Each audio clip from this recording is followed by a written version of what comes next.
Good morning, evening, afternoon. Hello, everyone. Welcome to it's Thursday again. Yes, as who was it said that earlier? Raymond. Can't believe another week has flown by. Yes, it has. And still, people aren't getting to the places they wanted to go to. It sucks. Anyway, that'll change soon, I'm sure. So, one person put a question up in the pre stuff, saying, who was it that asked? Sharon, is there a way to go back to a point in the edit process like in Lightroom? So, two answers to a very simple question, but a slightly complicated answer. Yes, there is a way to get back to that point. However, no, there isn't in the same way you can in Lightroom because Capture One doesn't keep a history of edits in that sense. It does in the undos, so you can keep undoing. But there isn't like the old history panel that you can go back to a specific point, unfortunately, and get to that exact place without going undo, undo, undo. One thing to bear in mind, I think it was in the last week, someone put a question up about a similar thing on the Facebook group. We'll cover it a bit later, but effectively in Capture One, everything you do is undoable, including clicking on an image. That's also an undo step, and selecting an image and deselecting an image. So it's granular, but no, there isn't a history session, it's a history function in there.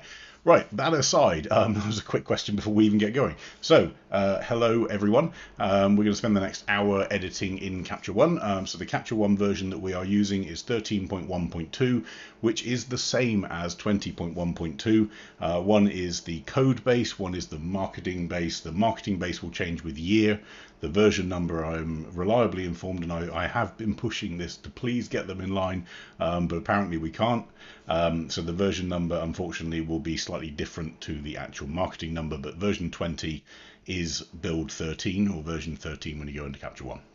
Okay, so make sure you're on the latest build, then you can follow along with this stuff. Obviously, if you're watching this in the future when there's another build, then most of the stuff that we show will still apply.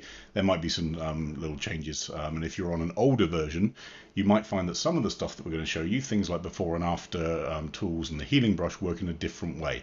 So if you can, it is important that you keep up to date with the software, but obviously you don't have to. Most of the stuff that we show you will work in any previous version as well. So one other thing to bear in mind, I sort of teased it last week, we now have confirmation from the Grover. So we are actually, what we're going to do actually, rather than doing a separate session, David's going to join us so a bit earlier next week. So we've almost ended up in this routine of sort of 3 o'clock on a Thursday, London time. So for those of you on the West Coast, sorry, you're going to have a bit of an earlier start if you want to be in that session. It's going to be at 2:30 in the UK. So it's going to be what, 6:30 on the West Coast in the morning. And for those of you going east, it's going to be a little bit earlier in the evening than normal. But effectively, 2:30, David's going to join us for 30-40 minutes. We're going to talk specifically about catalogs versus sessions. What's the right one in theory for you? Of course, there is no absolute right answer. But what's the right way of managing your data, so your catalogs, your sessions, and what's appropriate for a landscape shooter, a portrait shooter, an e-commerce shooter, a studio shooter, all of that sort of stuff. So hopefully that'll answer a lot of questions. In the meantime, and actually to that point, please send in questions. You can send it into that email address, so live@paulreefer.com. We'll take those in, and David and I will talk about it on sort of Tuesday, Wednesday next week before we do the session, so we can try and get some of the main themes covered. We'll also, obviously, it's interactive, so we'll take questions at the same time on the screen.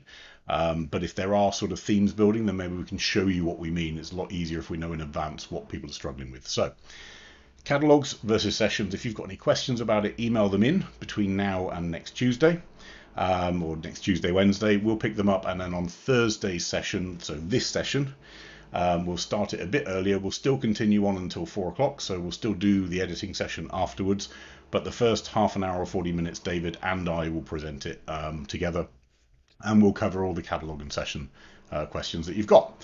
Okay, so that said, hello to everyone. So there's loads of you on today. We've got Canada, San Francisco, Geneva, Florida.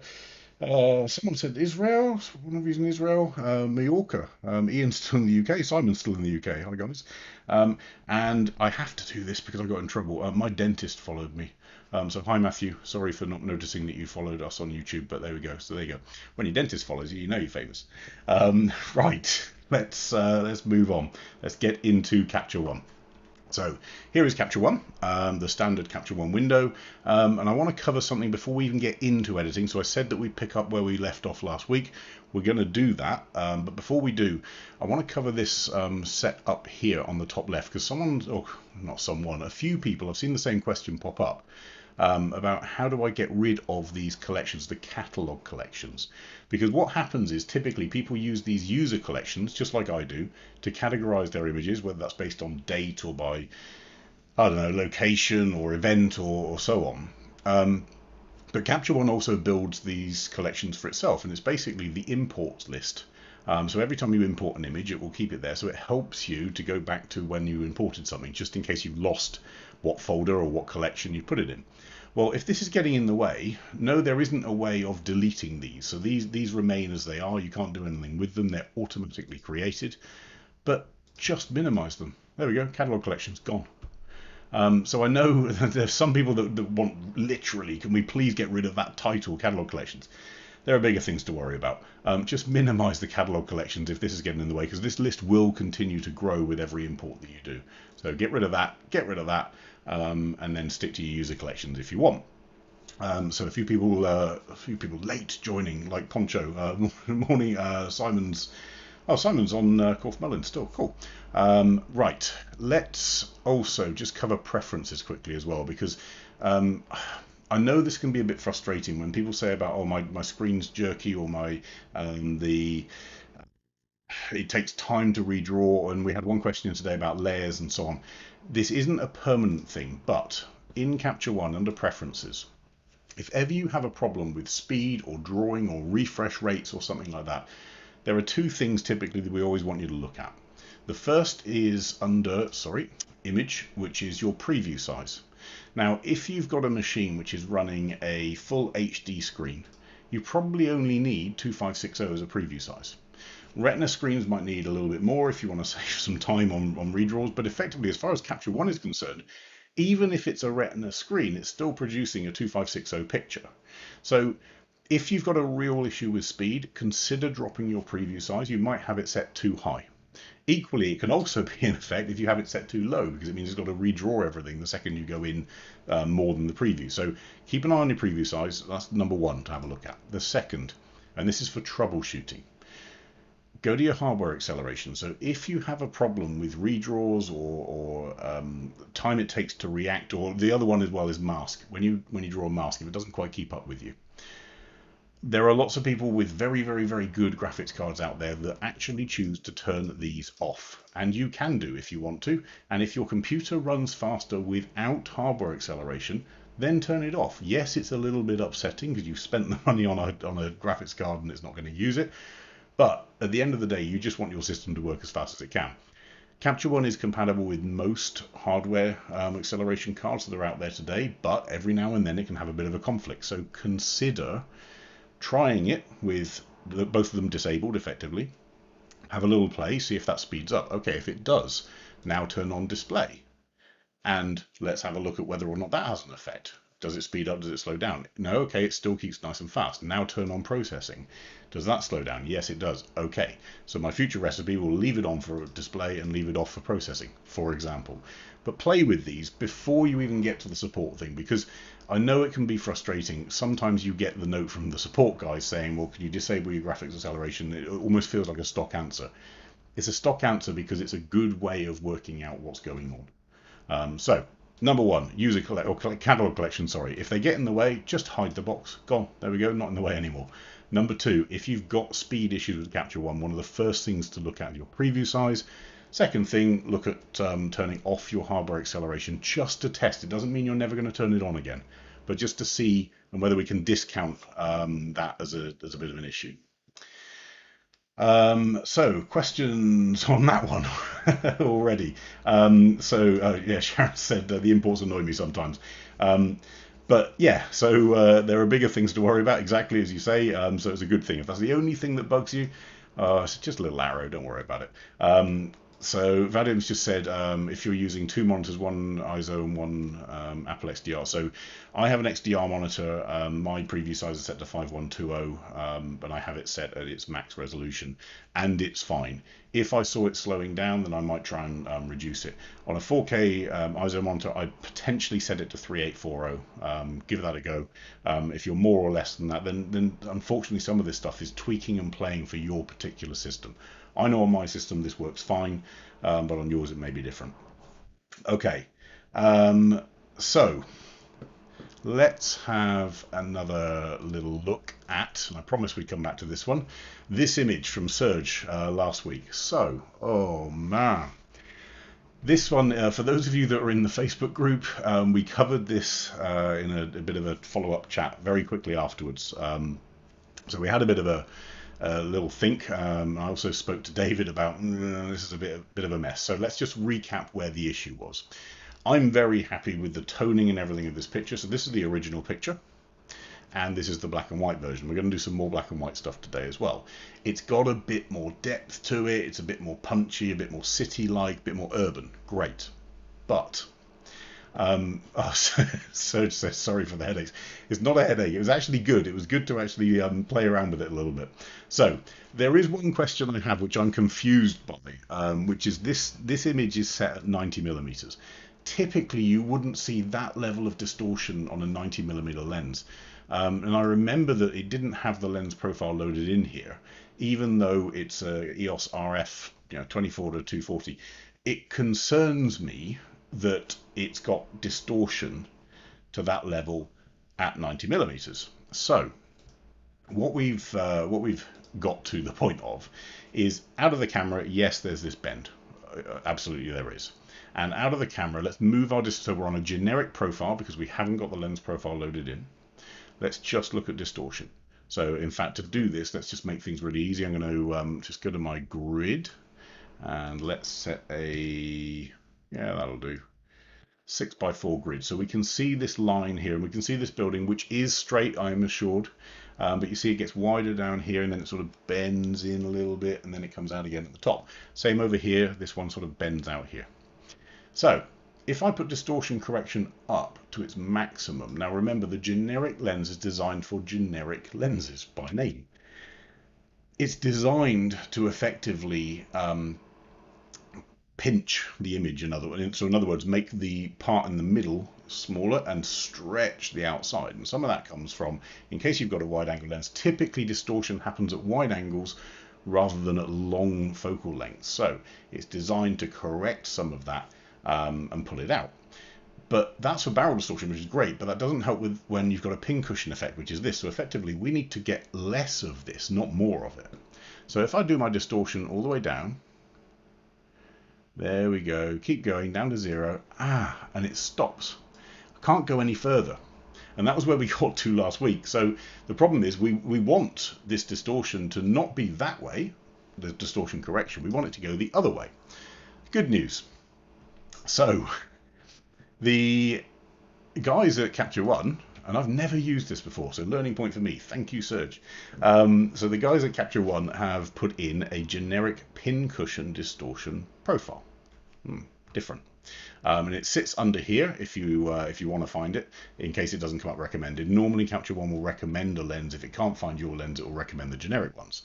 Well, it's also under here under generic. So the generic Pincushion Distortion lens. With 0 distortion, makes no difference. You can see it's exactly the same as the generic one. However, my distortion now works the other way. It effectively punches the image. So less pinch, more punch. So this works if we've got a pincushion issue and we need to basically barrel out the middle of the image. Perfect example in this one. Now, it's not quite perfect, and I'll explain why in a minute, but let's just move this out here. So let's get to about there. Now, we're not looking for are they vertical, we're looking for are the lines straight, and that's the key. So here's the problem. Because this image is looking slightly up, we also have a keystone effect. Now, the keystone effect is applied after the lens correction as far as Capture One is concerned. So if I correct for the pincushion effect and then apply a keystone over the top, it's going to stretch the top more than the bottom. And it's a real difficult balancing act between getting the lines perfectly vertical and getting the distortion perfectly fixed, because one effectively is countering the other as far as I've tried. So this is where I got to. This is the original here, without the ability to do the distortion any further. And here is our one with the Pincushion distortion on. Not a lot, only 5. I think we can actually push it up to sort of 6 or 7, I think was the maximum, but you can see at sort of 6 it starts to bow out at this middle bit here. We don't want that. So let's go down to 5 here. So we now have, and this does have a keystone correction in. So that's the other thing. It does have keystoning in. Make sure your keystone is set to 100, so you get it completely vertical.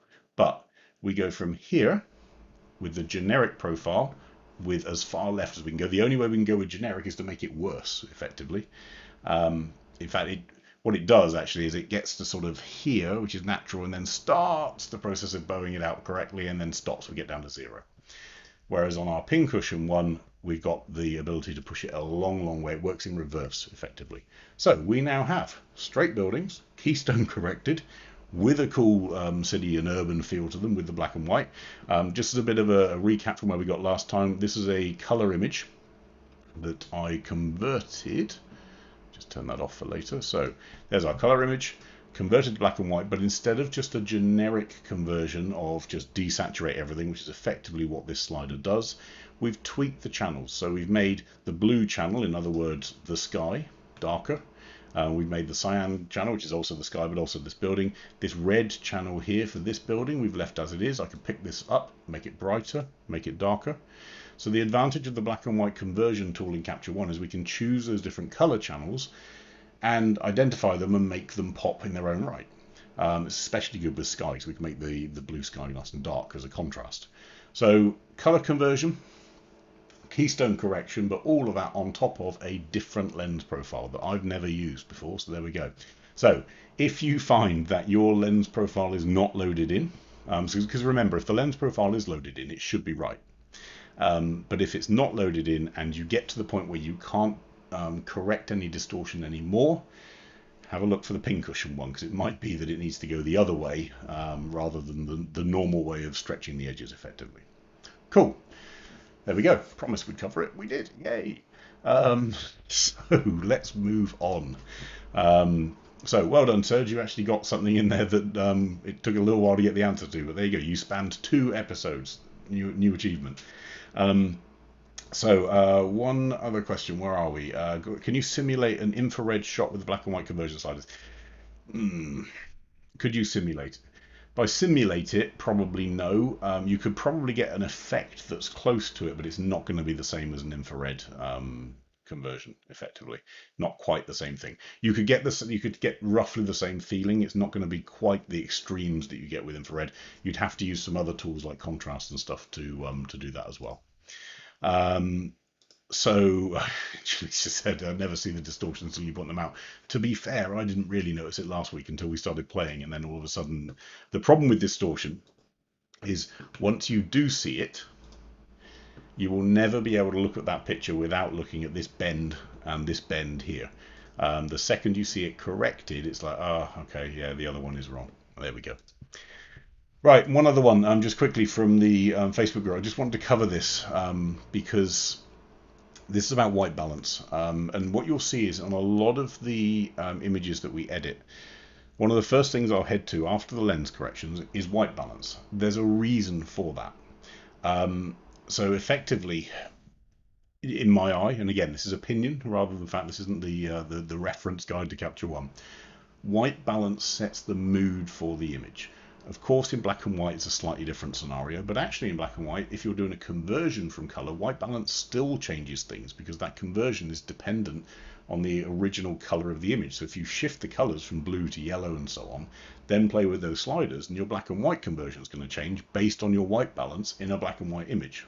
Bit of a tough one to get your head around. However, for a color image, it's the white balance that sets the feel of the shot. The crop is important, the contrast is important, the details are important, the sharpness is important. All these things are very important for sure. But if the white balance is wrong or off, forget it, because the mood of the picture is already off from the very beginning. So for example, if I made this cooler, not too cool, but There we go. This feels, it's almost uncomfortable. It feels like the wrong, it feels wrong. It doesn't feel natural. It feels like the wrong thing to be seeing. So I can't remember who was it. Hans, yeah, Hans sent this in because I just made a comment, which was, let me just reset it back to the standard. This is as shot. Nothing really wrong with the shot. It's incredibly sharp, and the detail that you've got on there. Sorry, vegans, we'll get rid of it soon. So the detail that you have in here is phenomenal. It's great. It's an amazing shot. But it just felt like the fur was too blue. And if that's too blue, then I start sort of wandering around the image and thinking, well, what color was the meat really? What color is this wood? Just a shift of white balance and we get to here. Now, you might not want that across the whole image. So a couple of people, obviously, if you've been watching for a while, you'll see sometimes we do like split white balances and stuff like that. So if we're doing a split white balance, we can do that with a layer. I can just very quickly do a, let's just do a quick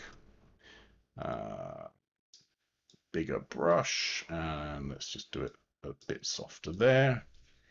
Just turn on my mask so you can see it in a second.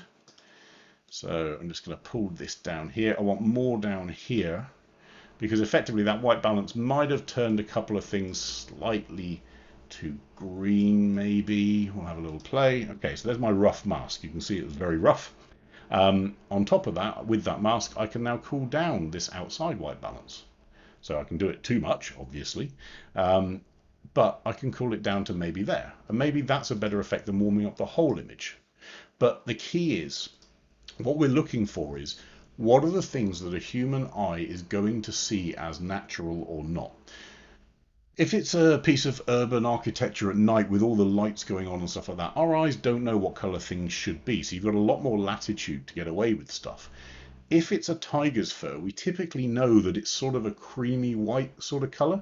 So when I look at a picture of a tiger, if the fur looks blue, I instantly have a direct issue in my head because I know in my head the reference for that particular thing, tiger, object, building, whatever, should be this color or this white balance or color temperature.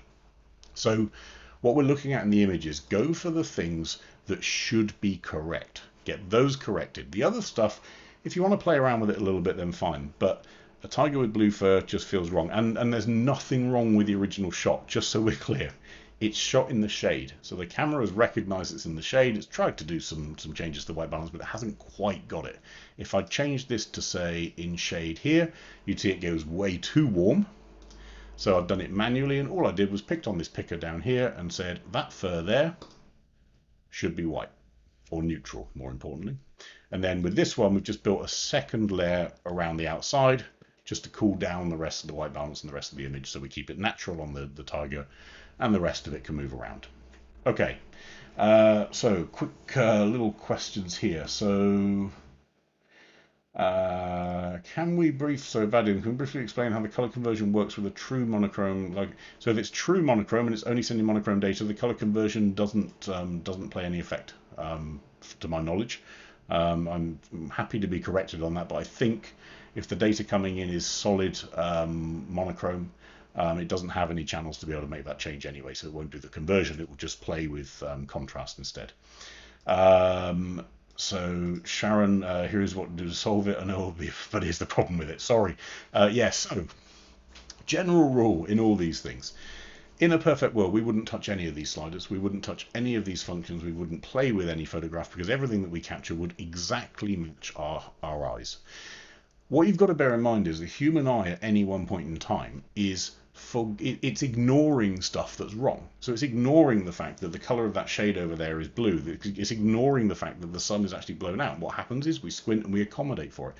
So our brains are constantly processing the scene in front of us as we're walking around and seeing things, and it's correcting it as based on our experience and our history. So we know that a sunset should be nice and warm and glowing. So we probably make sunsets look a bit more warm and glowing than they really are. Put that into a picture, a static picture that I've now got time to analyze, and all of a sudden I start seeing imperfections that I wouldn't have seen if I'd seen the scene with my own eyes. That's the challenge we have as photographers. So we're using these sliders to bring an image back to what we remember. But every slider that I touch risks damaging the integrity of that picture.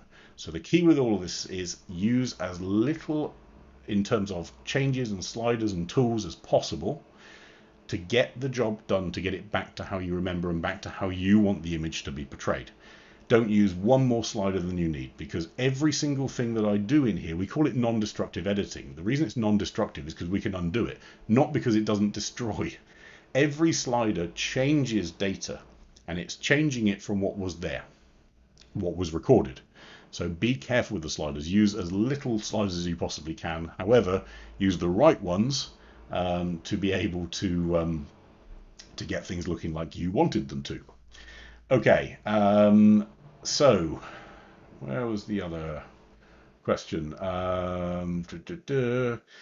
Yes, so oh yeah, on a monochrome, it doesn't show the channels in the back of my conversion. Yeah, so it's well, actually, Sharon just said it's grayed out. So the sliders just don't work because it's got no color data to play with. Okay, so Shilly's just said I've never seen a picture that could be used straight out of camera with no processing. Absolutely, and actually, here's the fun thing. I love it when people say straight out of camera with no processing. Not true, because your camera processed it. So straight out of camera with no processing is going to work to a certain extent. Well, I guess more to a certain extent with film, but even then, film had different effects. So you have different film tones and colors and so on, all different film types. They are a form of processing. They are changing what's really there into what the person recording it wanted it to see. There is no such thing as an unprocessed image. Okay, there we go. Soapbox down. Where are we? The tiger was in shadow. Oh, there we go. Cool.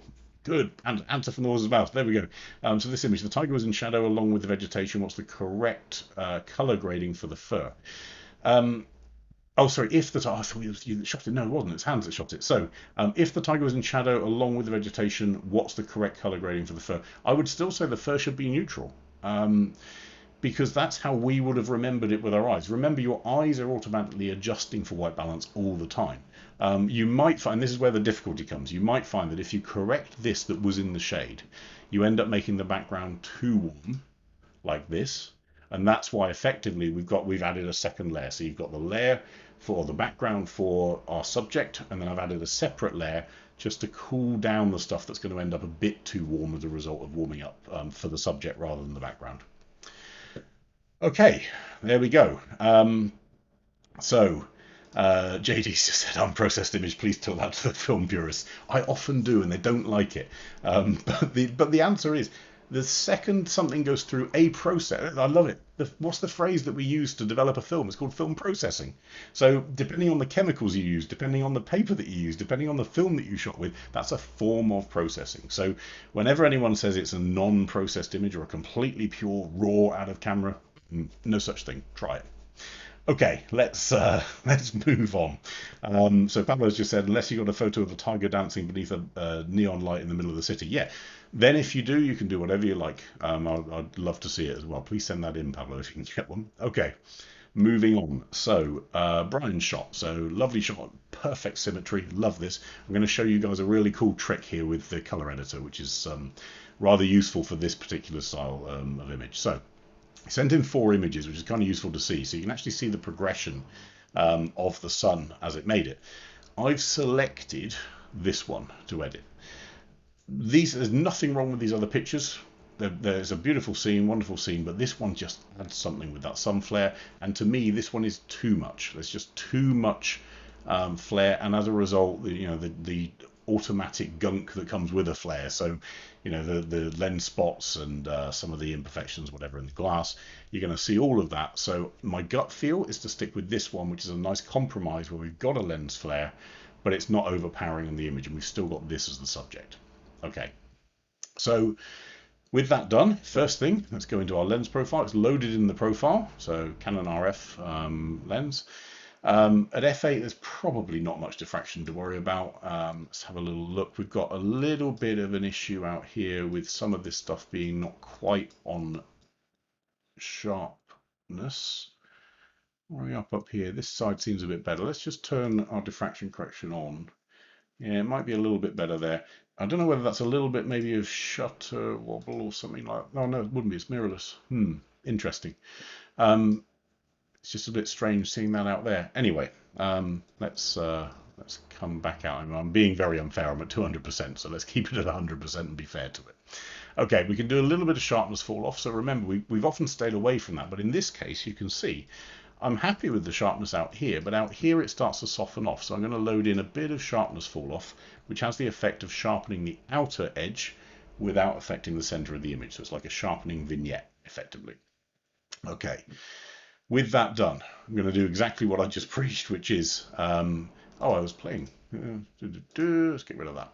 We're going to do exactly what I said. We're going to change our white balance. So I want to warm this up a little bit. And in fact, before I even do that, just to help focus us a little bit, we're going to change this to a 1:2. The foreground is okay, but it's not adding much to the picture. So I almost want it, I might even get pushed to a sort of 3:1 instead of a 2:1, but let's go with that for now. We obviously chrome this bit out down here, but now that's a nice frame. That's a nice frame for us to work with. Okay, so let's now have a look, just getting rid of some of the distractions off the screen. Let's have a look at our white balance, our Kelvin. Let's warm it up. And let's change our tint a little bit to match. So what I'm doing is I'm looking for the feel of this shot. I'm not looking for neutral, it's shot at sunset. So remember, if I tell Capture One to say, well, this cloud is white, right, or gray, so let's click on this cloud. Ooh, okay, it's gone really blue.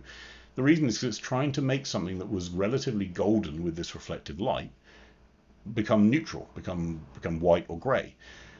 By doing that, it's had to cool down everything else. So that doesn't really work. Equally, I can't choose this mountain because it's going to get too warm. So there's a sort of an in-between. We may be forced to use a bit of manual interpretation, but let's just, in fact, the mountain wasn't too far off, to be fair, but let's probably pull it up to about there and there. That sort of works. Okay. But I still have a problem in my head, and this is, again, maybe personal preference, it may be something that's just something that bugs me, but at sunset, everything becomes nice and golden and so on, but you tend to get these sort of misty, smoky blues that come out here. And it looks really cool when you're there, but on a print, it just feels, this is going to sound awful, but it can feel like a printing error. It can feel like the shadows have been crushed into the blues or something like that. And if I move my mouse over it, you can see on these values at the top of the screen, move my mouse over it, we can see it's got a bias to blue, 33 red, 43 green, 61 blue. So it's definitely blue in the file. We know that the rest of the image is relatively neutral. This mountain is, look, 70, 70, 73. That's a neutral mountain. That's a neutral mountain here. But this smoky stuff here has definitely got a blue tint to it. But here's the problem. To get rid of the blue tint, what I would do is I'd warm up the image, right? And then I can get, so let's push up the tint a little bit there and the Kelvin. So I'm getting this more neutral slowly. It's still not quite, so 38, 43, 53. It's getting better, but it's not quite there. To get this truly neutral, let's just undo that. And I'm going to actually use the picker and say, right, make that, right. To get that neutral, it needs to make that the overall tone of the image. That's not okay. That's going to be wrong. So, oh, Brian's just confirmed it's sunrise. Cool. Okay, right. As Brian just said, they were shot with the focus stacking on, so depth of field may be a bit off. Yeah, possibly. I think it's a bit weird seeing. Oops, don't want to. White balance bigger selected. It's a bit weird seeing this quite so sharp out here without this in sharpness because of the distances involved. I mean, it would effectively be infinity anyway, but for whatever reason, we've got a little bit of softness there. It's nothing major, and genuinely, you know, at 100%, it's fine. It's just when we zoom in, it's a bit rough. However, this bit out here is a really cool way of fixing this. If ever you see this and you want in, and this is the key bit, you want to fix it. You don't have to. So I'm going to go into my color editor, and we're not going to do black and white. I'm going to go into my editor here. So on basic setting, like here, I could choose the blue if I wanted to, but instead I'm going to go to advanced, and I'm going to choose this blue. Now what I'm going to do is going to tick this little box that says view selected color range. What that does in the image is it gets rid of all the color from everything else apart from what I've selected. And you can see in this image that this blue band is very, very pronounced as a result. It looks a lot clearer now, right? So let's have a look at what we can do with that after we've selected it, because what I could do in theory is take this color wheel, Just stretch it out a bit so we get everything around it too.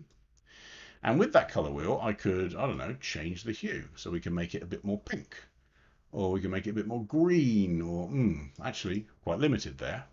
I could change the saturation, so I could make it way more blue, or we could make it gray.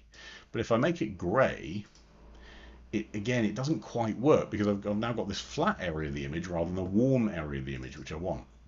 I could darken it maybe. No, that doesn't work either.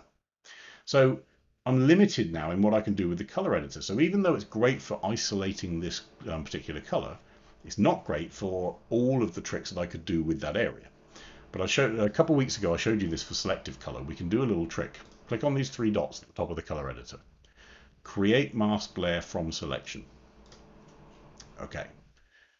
Now I have a layer. Let me just turn the mask on so you can see.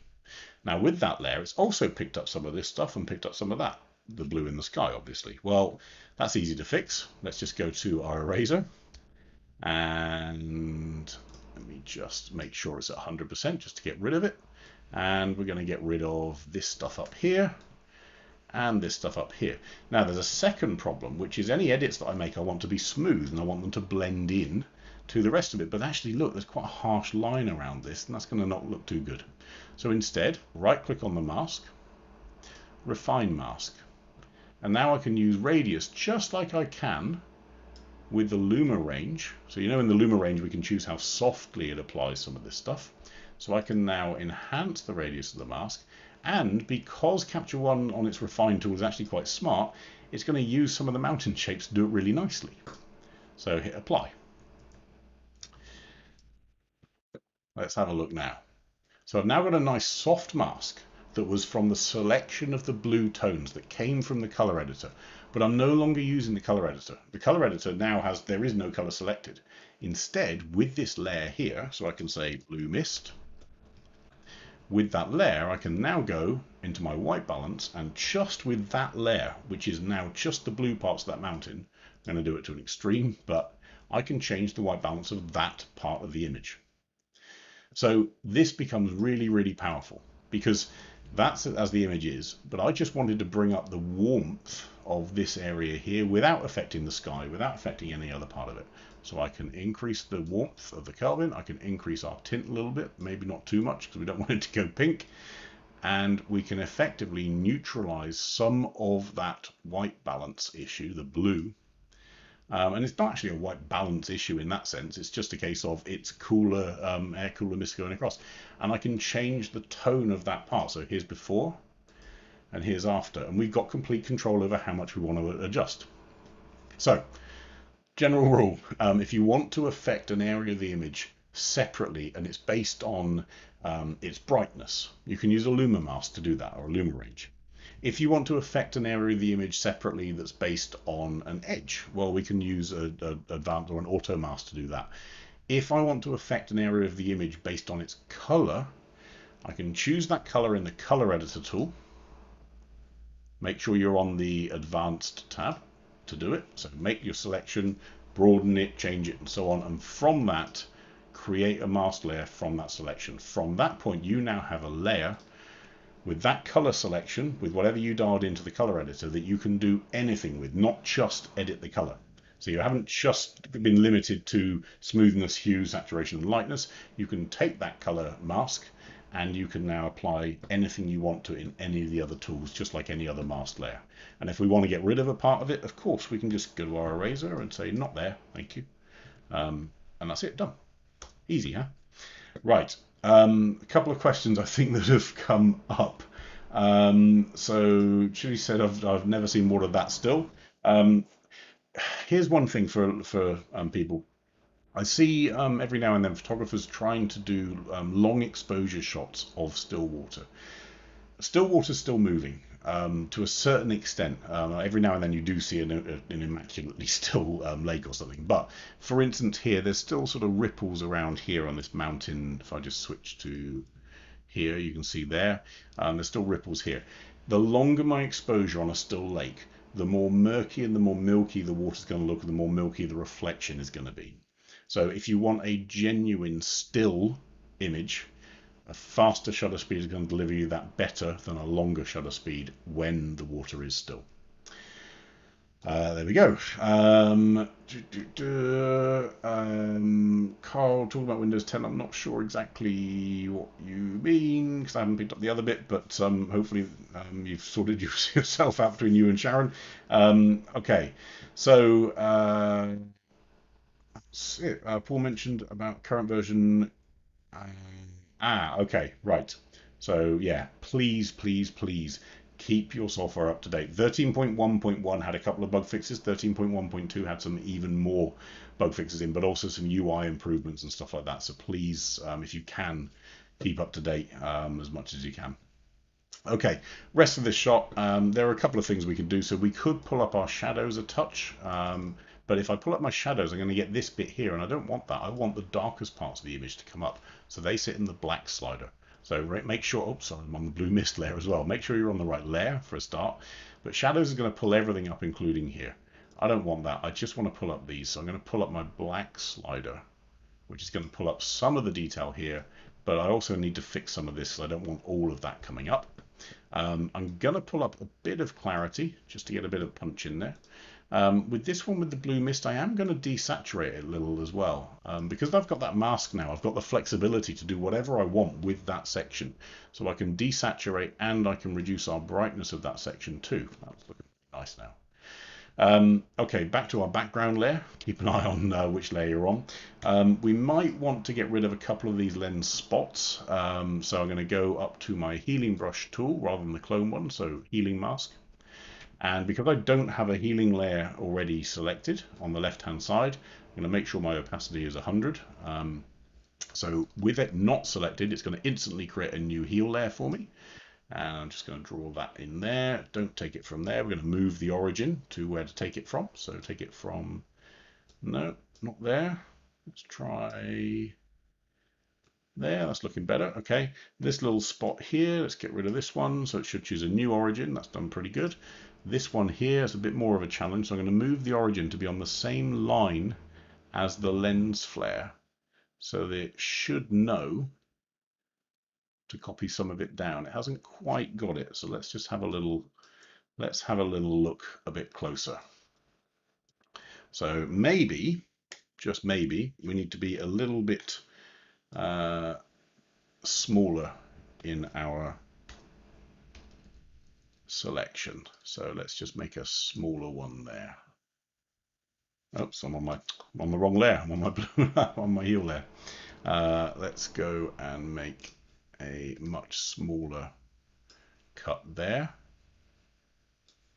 I'm just going to delete this one. So to delete a healing point, just click on the origin, the orange bit, and then press the delete key. That's going to hopefully get that right. If not, we're going to come at it from the other angle. Almost. That's better. There we go. Okay, so we've just got rid of the messy part of a lens flare, which is the streaks that come off. Some people love it, some people don't. Up to you. There we go. Ah, yeah, so Brian, there we go. So, right, it wasn't still. There's a short video on my Insta that shows the ripples clearly. Yeah, the amount of times I see people frustrated because they've gone to a still lake and they've gone and done a long exposure, and the long exposure is what makes the lake look not still or look milky. So if you want a still lake and it is still, try for the shortest exposure you can. Obviously, if you want the clouds to move, you may not have that choice, but be prepared for the fact that you might not get that crisp reflection that Brian's got on here as a result of using 1/100 of a second. Okay, I am still tempted with this crop to flip it to 1:3 just to go a little bit more extreme, because I just think that is a lot more stunning, almost postcard style completely than the other. And I'm just going to do one or two little things. So number one, the sky, I'm just going to put in a gradient layer. So this is a icon down here. And with that layer, I can draw it down here. I do not want to make this mountain any darker. So two ways of doing that. One is I could use a luma range to adjust it. The second is, well, actually all I'm trying to do is adjust the highlights. So why don't I just pull the highlights down a little bit on that top, and also pull the white down a little bit on the top. It has the same effect in this case. Just be careful, not in every case. I'm going to rotate it a little bit so that we're affecting up here a bit more. Good. On the bottom layer, same thing. So we're going to do, oops, double click on that, no point. So double click on a layer name and call it foreground. So with our foreground, we can do it the other way. Let's just show you both ways. So this way, I just used the highlights on this graduated filter. On our foreground, new graduated filter, I'm going to draw a line here. I'm going to show the layer. But on my Luma range, so this is our histogram. It reflects the histogram that's up here. I can say, right, well, I want to affect everything that's bright completely. But the dark stuff, get rid of. And you see, as I move that slider up, it says anything darker than 68, lose it. Don't include it in the mask. And I'm going to have what's called a soft fall off. So you can see, if I do that, you can see it spreading into the dark parts. That's because this ramp actually goes all the way to 0. So at 0, there's no effect. But at 1, there's a little bit. 2, a little bit more. 3, a little bit more. All the way up to 68, where it's 100% effect. So I'm going to use this to pull it down to the point where no more mountain is in it, but it's got a soft fall off in every other place where it's a little bit grey. We can change our radius to give you more of a bit of a blend over the edges, and let's just hit apply. So my mask is set. Now, because I haven't included the mountain, I could reduce that exposure in there, and that looks pretty good. With our background, I'm just going to pull our saturation up a touch. There we go. And we're pretty much done. So we go from this shot, the original, to this shot here. And if we don't like the way that it feels, again, going back to my point earlier, play with your white balance. It's the white balance that drives how an image feels. To me, that looks really cool. But again, it's personal choice. If I want to do before and after, so remember, this is the literal before, this is the literal after. Before and after tool up here factors in the crop, factors in keystone, factors in lens corrections. So you don't see a true before and after, but you do see a comparison of before through to after, rather than looking at them side by side. Okay, so the one question from Brian. So the coloured rocks in the lake are not recoverable. Do we? Okay, do you mean down here, Brian? So I'm not going to do it on these, on the other one, but if you mean these in here, which I think you do, they are recoverable for sure. So if I go into my background layer and pull up shadows, there are all the coloured rocks in the lake. The challenge that I have with this, because they're so far in the shadows, yes, I'm pulling up the rock, but look at the amount of noise I'm pulling up as well. If I just zoom, I'm being unfair by zooming in a lot, but you can see the amount of noise that you've got with those rocks as well. So yes, absolutely, and then it's a shame because they are cool little coloured rocks, but to pull them up to see the colour in them, you're going to have to pull up so much exposure that unfortunately you're bringing the noise ratio with you. It's very cool that they are so brightly coloured. And actually what we could do, for example, let's clone this variant. Let me change my crop. So let's go from the 1:3 to, let's go to a 2:3 in fact. Let's go along there, maybe pull it in a bit there. Okay, and then with my foreground layer that at the moment obviously stopped there, so we're going to delete that one, and instead of doing that we're going to create a new foreground layer, call it rocks, and with kind of in a reverse, normally we darken towards the edge, but in this case with that mask set, I can pull up a bit the exposure, I can pull up a bit of shadow recovery, even a bit of black. We could even pull in a little bit of saturation. But my gut feel, and this is again, it's just down to how you interpret it. This is probably the literal scene you were trying to capture, but with this darkness in here, really this is a shot that might have needed a bit more of a filter. That to me feels like a better print on a wall than this one. But it depends what you're trying to show. If you're trying to show the content and the subject being those coloured rocks, then yeah, absolutely. But just be aware you're pulling up a lot of noise down there because it was fully in the shadows. Okay, let's go on to a black and white conversion. We've still got time. Yeah, we've still got 10 minutes. Plenty of time. Okay, so let's have a look at, Jeff's just asked a question. Do you always use constrained versus unconstrained? If so, why? Very simple reason for using constrained. And it's not actually about the constraints as such. It's about the fact that when you want to frame things and when you want to print things, standard sizes help, and they also help the consumer or the person that's buying it, because typically people are expecting to see a 2:1 panoramic, a 3:2 landscape. a 4:3 medium format, a vertical format of sort of 2 or 1:2 also works. People are starting to get more accustomed to 16:9 as a ratio for screen, but effectively those standards sort of help make sure that you're not going to have any issues when it comes to finding products that you can print with. So it's a bit of a lazy one in real reality, but it works. Okay, so let's have a look at this one. The first thing with this one, it is meant to be twisted, I get that, but I feel uncomfortable with this shot because I've got a straight line here. I know because of perspective, the way that the steps fall is going to be a little bit odd.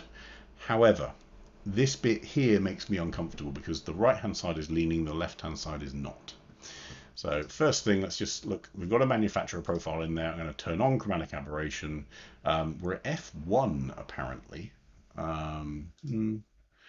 Not sure what it did with that, but there we go. So okay, we're at F1 if we say so. So I'm surprised at how much is in focus at F1, but there we go. So let's fix the keystone. So we've got, I'm not too worried about diffraction correction on this one. I've had a look in there anyway. But let's fix the keystone first. So our vertical keystone, I'm not too worried about the horizontal because that's going to come as a result of doing this pull.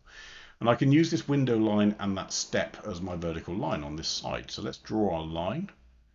Let's draw it to that window there, that window there. And actually we can be really clever because I'm going to guess that these windows, oh no, actually maybe they're not in line. I was going to say these windows are probably in line, but they're not quite. Okay, so what I'm doing is I'm relying on these steps, making sure that this line is equidistant from each side. And I'm using this line on the window block here, and then ultimately up here just a bit to make sure that it's roughly straight. This line here I've got no problems with. In fact, let's just go right onto this shadow line here and there. Just again with Keystone, try and use it as far out to the outside as possible, and it will reduce your error rate. And that's now twisted and stretched it in a little bit of a good way. Now, am I happy with the crop? Maybe not. So let's go to our crop, and I don't know whether I want to keep the pipe in. Maybe I don't. Maybe I want to get to there, or is that too tight? I'm not sure. So instead, let's leave that pipe, but let's just make sure that we're not losing steps to do it. Steps are important. So a little bit of an error here, maybe, or maybe it's just a little bit wonky. But let's just try and pull that out a bit more with my keystone tool. Remember, the keystone is going to default to 80, annoyingly. Let's switch that to 100 to get it nice and straight. There we go. And that looks pretty good. In fact, I'm pretty happy with that. Let's just pull that there and there to get the full effect in. And that looks pretty good. So our subject down here. Well, what can we say about this area here? It's probably a little bit overexposed. So as a result of it being overexposed, let's just confirm. So Samyang 12mm, and it should be f8. Yeah, so it's reporting into the camera a little bit wrong because it's a Samyang. It doesn't have the feedback into the camera. But yeah, just bear that in mind when you're making some decisions. So for example, at f1 there would definitely not be any diffraction. At f8 there might be. At f11 there might be. So just bear that in mind when you're doing the corrections. But let's have a look down here, because even though it looks very overexposed down there, actually I'm pretty sure there's some decent data in there. So I pull down my whites and my highlights, and we've got a reasonable amount of data. Good. So we've pulled that back, we've got some detail. That's good. Now the rest of it, actually I'm pretty happy with the exposure in the rest of it, but we're now going to do a black and white conversion. So the other thing as well to remember, when you're doing that black and white conversion, think about what you're losing and think about what you're gaining. In color, we use color quite often actually to draw the eye to things and to make something pop. Well, in black and white we don't have that option, but instead we use contrast more. So first off, let's go into our color tab and go down to our black and white tool down here. If I put the tick on black and white, remember all that's going to do is desaturate. Of course, if I wanted to, I could go into things like the beyond black and white style. I go to black and white 200 or something like that. But that to me, for this image, is going to start off way too contrasty. I want it a little bit in my own control. So we can use a style, but instead in this case, I'm going to go to the color editor, enable black and white. It's going to be very flat. But remember the colors that we had. So the steps were very, very yellow and green. These blue parts here, and then this light here is quite purple. So let's think about that. So the steps being yellow and green means that I can lighten them up or I can darken them. So that's quite funky. I can darken the green elements of it. It's not having quite such the effect. It's more on the yellow that it's sitting.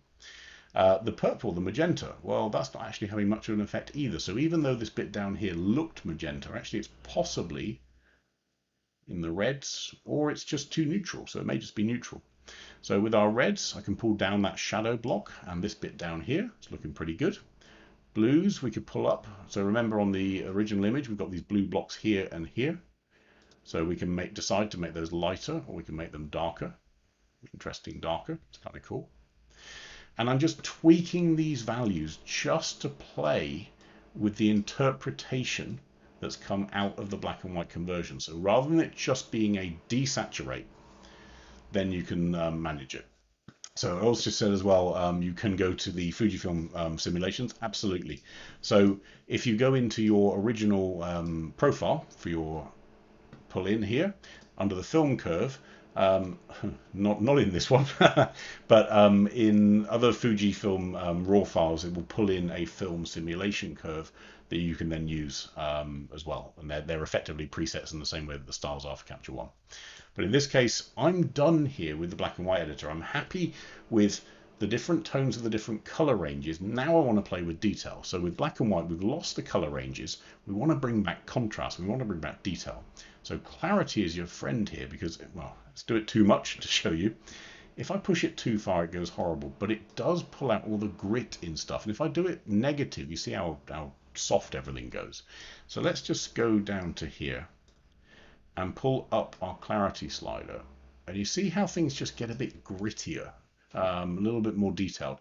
Same with structure, so be careful with structure, please. If you use too much structure, you will pull up noise, you will over sharpen. So if you go onto YouTube, go to our pro tips videos, there's the 20-minute videos, there's one on clarity, structure, and sharpening. And you'll see the impact that structure can have. But use a little bit of structure to pull up texture, not too much. Clarity for areas, structure for edges and texture. But texture also includes noise, so be careful. Okay. Because of the feel of black and white, I can also get away with a bit of vignetting too, which looks kind of funky. Like that, we've now got our subject. So again, we're not using color to pull the subject up to be our focal point. We're using contrast to do it. And if I wanted to really have a little play with this one, what I'd be doing is adding a new layer up here and up with this wall. Let's just make our brush a little bit bigger. And up here I'm being very rough intentionally, and you can probably guess what I'm going to do. We're going to do a luma range. Display my mask so I can see it, and I want all the bright stuff but none of the dark stuff. So let's go there. Soft fall off so it doesn't look too harsh on the lines. Let's pull our radius off. So again, all of this stuff softens the transition between what is selected and what isn't. The longer this ramp is, the softer the transition. The more radius, the more sensitivity, the softer the transition. And what that means is with this area here, I can now pull that exposure down just a bit. Not too much. Again, it's just a case of working out that right level. But to me, that then looks really cool. So if we go to create a new variant and reset it, so there's our original, and there's our black and white conversion of it. So you'll see in there, we've used a little bit of clarity, a little bit of high dynamic range, but most of the changes that were happening in there were through this conversion here with that panel to be able to change the color or the response to the color channels when it comes to the black and white conversion in terms of their brightness and darkness. Again, let's go before and after. So with the, remember, before and after also gives you your crop and your keystone correctly. So this, unlike doing it this way, which is a little bit unfair because it's twisted in this one, it's not in this one, and so on. If you want to do a before and after with respect to the keystone and crop, then use the tool.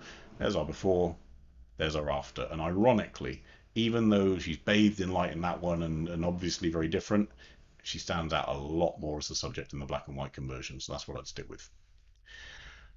Okay, guys. It's just said it's a staircase in an old power plant. I've seen some questions in the comments about layers and copying specific layers. We'll try and cover that next week, or I can probably try and cover it in the Facebook group. So actually, if you just as a reminder, go on to that group if you've got questions that follow this session, because we don't always monitor all of the comments on YouTube and stuff later on. But please do interact. Use it as an interactive thing. Don't just use it as a drive-by showcase and run, for many different reasons. But that's where we're at. And sorry, I've just got one other quote. We're going to go back to Capture One because Earl has just asked, can we turn it 90 degrees clockwise? Yes, we can. So what do you want to do? Turn it, rotate to the right, really? To there? That feels a bit odd. Um, my gut feel is that way, anti-clockwise, is possibly a bit cooler. No, I don't know.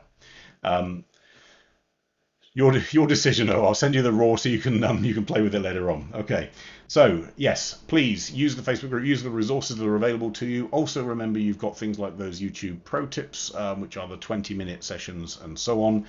I'm going to come back on your screen quickly as a reminder, so please remember next Thursday's is going to start sooner. It's going to start at 2:30 UK time, so half an hour earlier, but that's going to include David Grover and I, and we'll try and answer as many questions as we can about your catalogs and sessions, so please do join into that one.